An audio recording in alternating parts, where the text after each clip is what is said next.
мазардың ішінде мешіт болған. Қалай десеңіз, оқиға былай болды. Мен бала кезім, осы бір бастауыштың кезінде оқып жүрген кезім ғой, кішкентайым. Есімде әкем таңертең ерте оятып, киін деп әдемі киімді кигізіп, қолынан жетектеп, қараңғы уақыт қой, таң әлі толық атпаған кез. Келесі ауылға дейін бардық, жаяу бардық. Әжептәуір жер негізі. Бала кезде тіпті алыс болып көрінетін әжептәуір жер бардық. Енді біздің бір ауыл мен бір ауылдың арасы сай, қыр, былай сай қырда. Сонда әжептәуір жер бардық, жаяу бардық. Таң қыла берді. Бір шапақ енді ашылып келе жатқан уақыт таң. Сосын келдік те жолдың бойында енді төмен қарай түстік. Қамыс, арық, талдар. Бір орман секілді болып көрінеді ол кезде маған. Жолдың бойында талдар, сол талдардың арасынан өттік. Қамыстардың ішінен сонда ескі шарбақты ашып, ол жаққа мүлдем кіріп көрмегенбіз ғой. Бала кезде ол жақта мазар болады. Сол мазарға қарай кіреміз. Қамыстардың арасынан битеп кірдік те, әлі есімде, бұталардың арасын битеп ашып әкем өткеннен кейін кішкентай кепе там дейміз, қоржын там деуші еді ғой, үй. Төбесі жоқ. Сондай қоржын қамыстардың ішінде. Алдымыздың бәрі бейт, мазарлар. Үйінде адамдар жерленген. Сол ақырындап келдік те, ескі бір қора секілді болып көрінді маған. Есігін ақырындап әкем ашты да, кір деді. Баспалдақ болғанда табалдыр ғой, биік табалдыр, содан аттап кіріп жатып көзім түсті. Сол жағының барлығы күрек, хайла дейміз, хайла, сосын ағаштар, сосын табыт тұр, табыт адам жерлейтін. Сосын кірпіштер, қыш кірпіштер, батпақ кірпіш жиналып тұрды. Ақырын кіргеннен кейін оң жағына қарасам, оң жақ сонда бір жерден осындай көтерілген тапшан.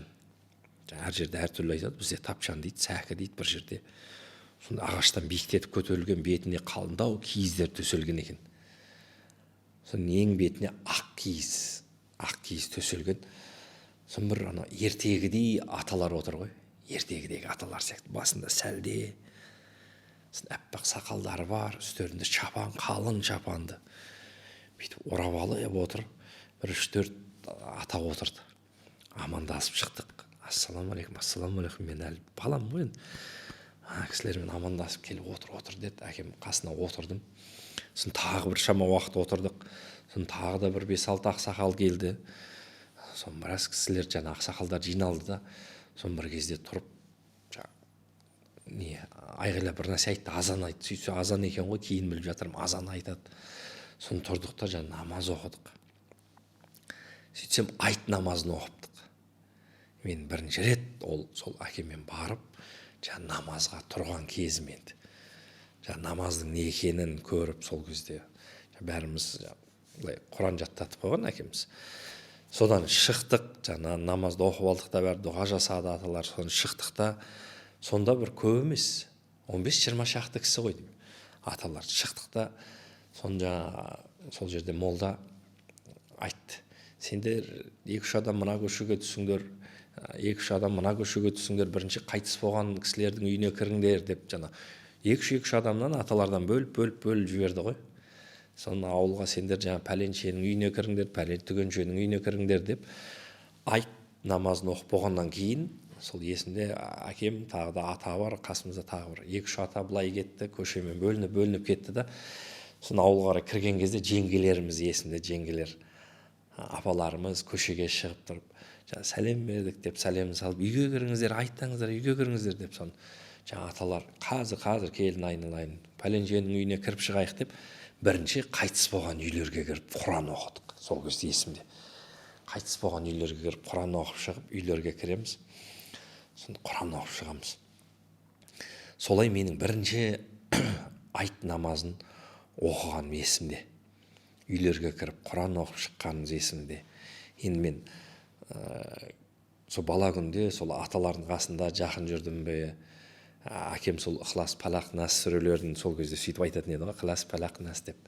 Соларды үйретіп қойғаннан кейін аталар құдай тамақ бір не болсын маған, әй балам құран оқы дейді, соны құранын оқытады да батасын өздері қайрады да соны бір-екі кәмпитті алады да маған бүйтіп мә деп лақтырып жібереді алдыма.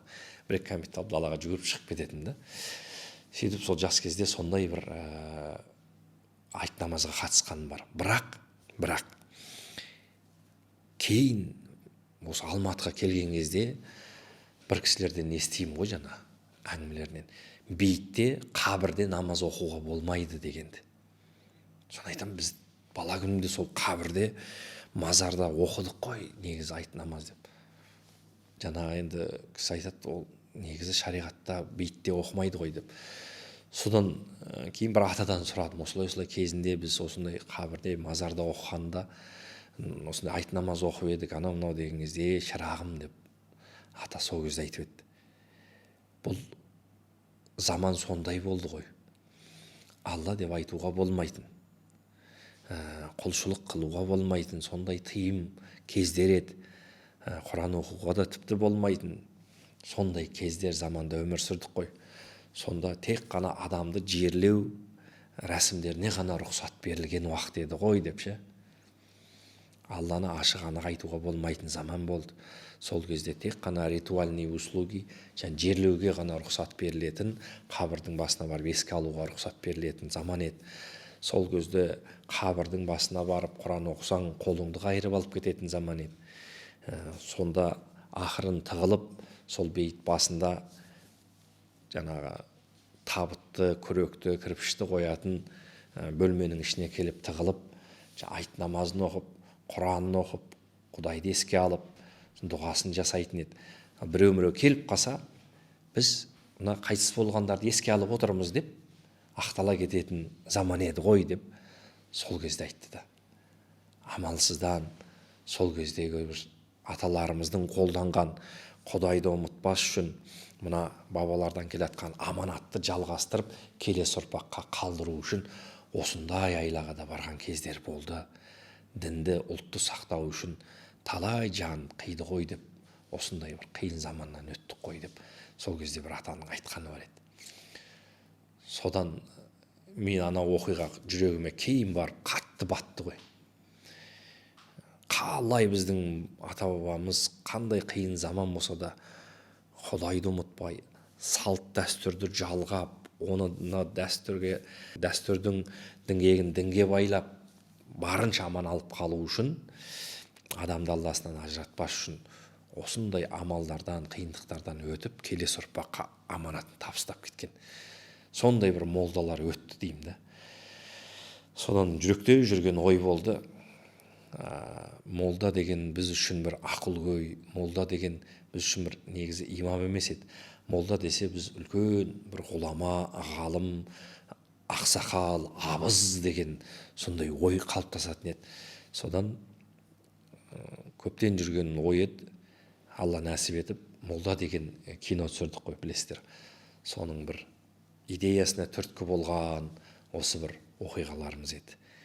Енді киноның қалай шыққанын, оқиғаның қалай болғанын сол кинода көрген шығарсыздар, көрмегендер көрсеңіздер болады.